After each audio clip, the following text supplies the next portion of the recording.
kalfadhiga koob iyo tobnaad ee golaha wasiirada jamhuuriyadda Somaliland oo ka qabsoomay qasriga madaxtooyada Somaliland oo uu shir gudoominayo madaxweynaha jamhuuriyadda Somaliland mudane Muuse Biixi Cabdi oo uu weheliyo madaxweyne ku-xigeenka jamhuuriyadda Somaliland mudane Cabdiraxmaan Cabdilaahi Ismaaciil Sheylici ayaa lagu lafaguray qodobo muhiim u ah horumarka bulshada iyo qaranka jamhuuriyadda Somaliland markii kulankaasi dhamaaday waxa warbaahinta u sharaxay qodobada ka soo baxay shirka golaha wasiirada Somaliland محمود ورسمة جامع أفينك مدحونها جمهورية الصوماليلان كالفردين كوبية تمناد يقولها وزيرة دلك جمهورية الصوماليلان أيها وحكس وبحي قضاء بدن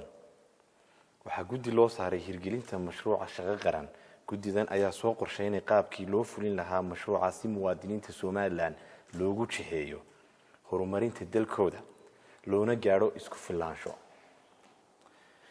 جودي ذن وزير جوسارة دا الرماها جودها gaashaandhiga maaliyadda waxbarashada shaqagelinta iyo arrimaha bulshada iyo gudoomiyaha hay'adda shaqaalaha mashruuca shaqo qaran ayaa ka mid ah barnaamij siyaasadeedkii xisbiga kulmiye ee xilligii ololaha in hay'adaha laga leeyahay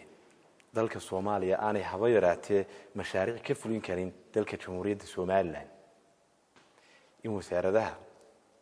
arrimaha gudaha iyo gaashaandhigu كهول جلان كهرتجة آفة تهريبته يضو عد كسته أو كهولن آفة تهريبته